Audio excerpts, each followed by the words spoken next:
کسی نے ایک سوال کیا ہے کہ کیا ایک مذہب اسکول آف تھاٹ فالو کرنا ضروری ہے؟ لوگ پوچھتے ہیں کون سے امام کو فالو کرتے ہیں، کیا قرآن و سنت کافی نہیں؟ دیکھیے، لوگ کسی نے سوال کیا کہ لوگ ان سے پوچھتے ہیں کون سے امام کو فالو کرے اور کیا ایک مذہب کو ماننا ضروری ہے۔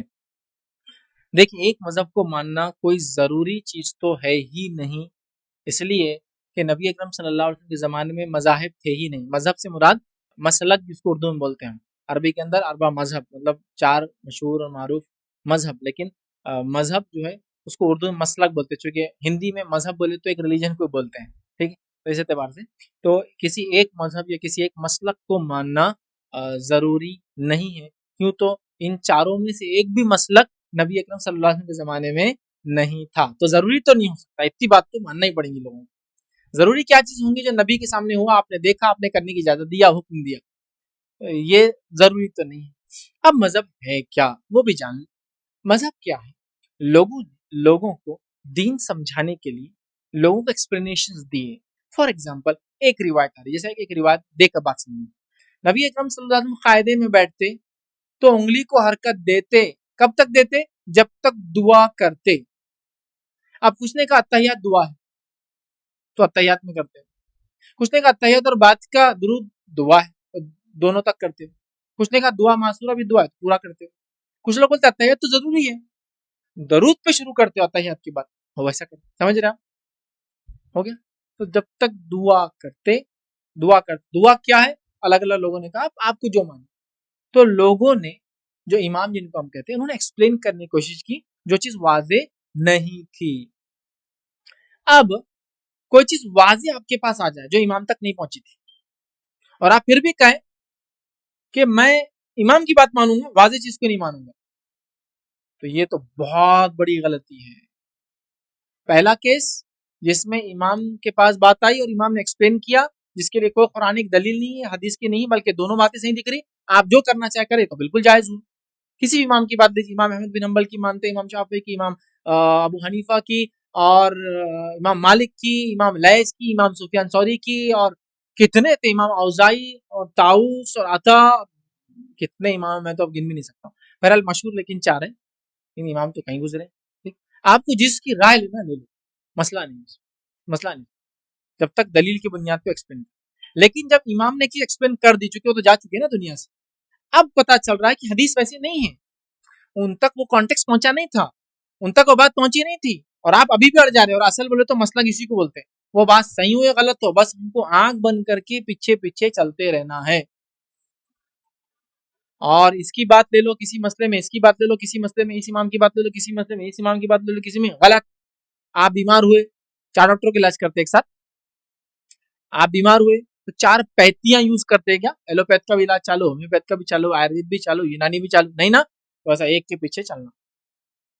ارے بھائی، یہ ایگزامپل یہاں سوٹیبل ہی نہیں، ڈاکٹرز کے اور اس کے اور اس کے۔ بھائی آپ کو سفر کرنا تو 4 پلین کی ٹکٹ ایک ساتھ لے کے چاروں میں جائیں گے کیا؟ نہیں، ایک میں چڑھنا، ایک میں جانا۔ بھائی یہ ایگزامپلس ہی غلط دے رہے ہیں، چونکہ 4 پلین، 4 کمپنی، 4 اونر، 4 روٹس ہے اس کے، لیکن ہمارے پاس تو ایک ہی پلین، ایک ہی کمپنی، ایک ہی اونر، مطلب ایک اللہ، ایک رسول، ایک کتاب، ایک قبلہ، ایک کعبہ، ایک کلمہ، سب ایک، اور ایک نبی، سب ایک ہی ہے۔ تو 4 جب پیتیاں، 4 الگ طریقے ہیں، کوئی اگر یہ بولے میں موسیٰ علیہ السلام پہ عمل کروں، عیسیٰ علیہ السلام پہ عمل کروں، داؤد علیہ السلام پہ عمل کروں، محمد صلی اللہ علیہ وسلم عمل کروں، چاروں پہ کتابیں، تو بولنا پڑے گا نہیں ایک ہی ہے۔ اب یہاں ایک ہے کہ تو الگ الگ راستے، شریعتیں الگ ہیں، لیکن ایک ہی شریعت میں 4 امام کچھ بولے تو کیا 4 الگ طریقے ہوئے؟ اگر کوئی ایسا بولتا تو بہت بڑی خطا اور بیوقوفی کر رہا ہے۔ آپ سمجھیے نا بات، یعنی ایک جاہل آدمی کیا کریں گے؟ تو ہم تو کہہ رہے ہیں ایک جاہل آدمی کسی بھی ایک امام کے پیچھے چلنے دو، کیونکہ اس کو علم نہیں ہے، لیکن سب کچھ دکھتے ہوئے بھی آنکھ بند کر کے پیچھے چل رہے، یہ تو ہم بولتے غلط ہے۔ سب دکھ رہا آپ نہیں میرے میں آنکھ بند کر کے چلوں، نہیں بھائی، وہ امام نے بول دی، امام غلط نہیں، امام غلط ہو سکتے ہیں، کیوں ہو سکتے ہیں وہ؟ اس لیے کہ وہ نبی نہیں تھے، ہے نا، تو غلطی ان سے ہو سکتی ہے، چھوٹی موٹی بھی ہو سکتی ہے اور بڑے سے بڑی بھی ہو سکتی ہے۔ ہم نے کئی اماموں کو دیکھا غلطیوں کے بعد، خطاؤں کے بعد انہوں نے توبہ کی، ہے نا، یہ دلیل ہے اس کی، اور اللہ کے رسول نے حدیث فرما دیا کل بنی آدم خطا، آدم کے تمام اولاد خطا کار ہیں، خیر الخطائین التوابون، اس میں بہتر شخص وہ جو توبہ کر لے۔ تو انسان غلطی کر سکتا ہے۔ عمر ابن خطاب رضی اللہ عنہ، کئی صحابہ آتے تھے، حدیث بیان کرتے تھے، کہتے تھے جلدی دو گواہ لا نہیں تو کوڑے لگواؤں گا. وہ بھاگتے ہوئے جاتا تھا اور کہتا تھا عمر نے میرے کو پکڑ لیا اور بولے دو گواہ لا. تم میں سے کوئی ہے کیا انصار ہو؟ تو ایک انصاری دو انصاری نے کہا ہم تھے بھائی اس مسئلے پہ گواہ. وہ حضرت عمر کے پاس اور کہا عمر ہم گواہ تھے. حضرت عمر نے کہا میں کہاں تھا یار, شاید میرے تجارت نے میرے کو بزی رکھا تھا کہ میں نے یہ اتنی اچھی حدیث نہیں سنی. حضرت عمر کو بھی حدیثیں نہیں پتا تھی. وہ بول رہے کوڑے لگاؤں گا اگر دو تصدیق کرنے والے نہ لائے تو. اس کا مطلب حضرت عمر کو بھی سب کچھ نہیں معلوم تھا. حالانکہ اللہ کے رسول صلی اللہ علیہ وسلم کے ساتھ رہے, ایمان لانے والوں میں 40واں نمبر تھا. جب سے ایمان لائے تب سے لے کر وفات تک, اور وفات کے بعد ابوبکر صدیق کے ساتھ, اور اس کے بعد ان کی خلافت ہے تب تک. اس کے بعد بھی معلوم نہیں. کہہ رہے کوڑا لگاؤں گا, خلافت کی بات ہے, جلدی سے دو گواہ چاہیے مجھے. سمجھ رہے آپ؟ ہو سکتا ہے ان تک یہ باتیں نہ پہنچی ہوں, کیوں نہیں ہو سکتا؟ سمجھ رہے اس بات, سمجھ رہے اس بات. تو یہ ہے عمر ابن خطاب رضی اللہ عنہ کا زمانہ ہے. آپ حکم جاری کرتے ہیں جو متا کانٹریکٹ میرج کریں گا اس کو میں کیا کروں گا, سنسار کرنے لگاؤں گا. سمجھ رہا؟ اس لیے کہ بہت سارے علاقوں میں, اور خاص طور سے الفاظ اہل یمن جو ہے وہ اس زمانے میں جب نبی اکرم صلی اللہ علیہ وسلم مل کر گئے تھے ان کے پاس یہ اپڈیٹ ہی نہیں ہوتا کہ متا ختم ہو گیا, اور وہاں وہ چالو تھا. حضرت عمر نے وہاں لکھ کر بھیجا اہل یمن کو کہ اگر متا تم نے بند نہیں کیا تو میں تم کو سزا دوں گا سنسار کی. اور اس زمانے میں بند ہو, مطلب حضرت عمر کے زمانے تک وہاں معلوم ہی نہیں تھا. اور کیوں نہ ہو, ایک اور صحابی کا واقعہ سنو. ایک صحابی آئے جب صرف 4 احکام مناظر ہوئے تھے, حج نہیں ہوا تھا. وہ آئے اور کہا آپ کون ہے؟ تو کہا آپ سے ملے, اور کہا میں اللہ کا رسول ہوں. کہا مجھے کیا کرنا ہوگا؟ تو کہا مجھ پر ایمان لانا ہوگا. کہا اس کے بعد کیا کرنا ہوگا؟ تو کہا نماز قائم کروں. کہا اس کے بعد کیا کرنا ہوگا؟ تو کہا روزے رکھنا ہوگا. کہا اس کے بعد کیا کرنا ہوگا؟ سمجھ رہا؟ تو انہوں نے کہا آپ کو زکات دینی ہوگی. کتنے نماز, کتنے روزے, کتنی زکات, اور سب اس نے توحید سب پوچھا, آپ نے بتائے. اور اس کے بعد وہ چلا گیا. نبی اکرم صلی اللہ علیہ وسلم نے حدیث میں آتا ہے مسکرا کر کہا تم میں سے کوئی شخص جنتی دیکھنا چاہتا ہے؟ لوگوں نے کہا, تو کہا وہ شخص جو جا رہا ہے, اس حدیث میں حج نہیں فرض ہوا اور وہ بغیر حج کی چلا گیا. اب اس کو لیکن کیا کرنا ہے, اس شخص کو بعد میں اپڈیٹ کرنا ہے. حضرت عمر نے اہل یمن کو اپڈیٹ کروایا کہ متا پہلے جائز تھا, بعد میں بین ہوا, ان تک بات ہی نہیں پہنچی تھی. اور کئی جگہ ایسا ہوا, خریوں میں دور دور ہوا, تب اس کو روک تھام کی. حضرت عثمان کے زمانے تک کچھ پرابلم چلتا ہے, تو پتا چلا امام بھی ایسی تھے, ان کو بھی علم نہیں تھا بہت سے مسئلوں کا, بہت سی باتیں ان کو پتا نہیں تھی, بہت سی چیزیں ان تک نہیں پہنچی تھی. حالانکہ صحابہ اتنے نزدیک ہو گئے تھے, عمر کو نہیں پتا ہے, عثمان کو کچھ مسائل نہیں پتا تھے, علی کو کچھ مسئلے پتا نہیں تھے رضی اللہ, حضرت ابوبکر کو نہیں پتا تھا. حالانکہ آپ تو اتنے ساتھ رہے نبی اکرم صلی اللہ علیہ وسلم, کسی کو انتہا نہیں. تو پتا چلا امام بھی ایسی خطائیں کر سکتے ہیں. تو ہم اگر کوئی ایک مسئلے میں امام ابو حنیفہ رحمہ اللہ کی رائے یہاں بہتر ہے تو یہ رائے لے لیں. کسی ایک مسئلے میں, کون سا مسئلہ, لیکن جو قرآن و سنت میں وضاحت نہیں ہوتی ہے تب آئیں گا یہ مسئلہ, یا قرآن و سنت تو وضاحت کرتے ہیں لیکن وضاحت ہم کو سمجھ میں نہیں آتی ہے تب آئیں گا اماموں کا. ورنہ آپ ہمارے لیے نبی اکرم صلی اللہ علیہ وسلم کافی ہے, یاد رکھیے یہ انسانیت کے لیے کافی تھے. اگر اس کے بعد بھی ایکسپلینیشن کی ضرورت ہوتی تو اللہ رب العزت اپنی کتاب میں یہ چیز نقل کرتا,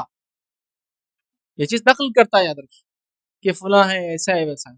اور لوگوں نے پتہ نہیں اس میں کتنی عجیب و غریب مطلب چیزیں کی کہ اسے کوئی انتہا نہیں, بلکہ یہاں تک کہ کچھ اپنے اماموں کو ثابت کرنے قرآن کی آیتیں لے لی.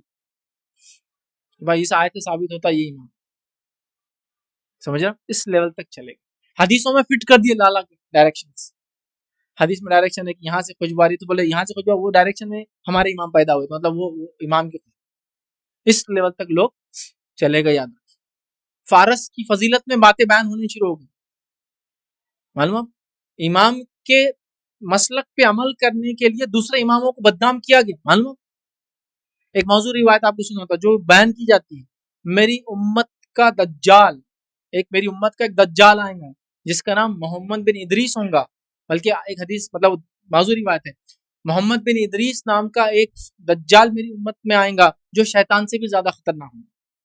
ایک موضوع روایت, اور کس کے نام پہ معلوم ہے؟ محمد بن ادریس امام شافعی کا نام ہے. کس نے بیان کی روایتیں؟ جو ان کے مسلک کو ڈاؤن کرنا چاہتے ہیں تو ان کے خلاف روایتیں بیان کرتے ہیں, اپنے امام کو اٹھانا چاہتے ہیں تو ان کے حق میں روایتیں بیان کرتے ہیں. مطلب امیزنگ سچویشن. تو کیا مسلک یہ ہے کہ کسی کو بدنام کرنا؟ اچھا چاروں مسلک حق ہے, ہاں چاروں مسلک حق. اچھا میں پہلے بھی نہیں کر دوسرے عمل کرا, نہیں نہ حق ہے. چاروں مسلک حق ہے, میں تیسرے عمل کر نہ حق ہے. ایسا کیوں؟ چاروں مسلک حق ہے, میں چوتھے عمل کر نہ حق ہے, حق پہ نہیں ہے. ایسا کیوں؟ چاروں مسلک حق ہے, پہلے عمل کر ہاں یہ اپنا ہے, اس پہ عمل کرو, یہی حق ہے. لیکن آپ نے چاروں بولی نا, مطلب آپ کا بولنا ہے 4 کمپنیاں ہیں, چاروں کا پروڈکٹ سیم ہے, تو کیا میں چاروں میں سے کسی کا بھی کھا سکتا ہوں؟ نہیں 3 کا مت کھاؤ, ایک کا کھاؤ.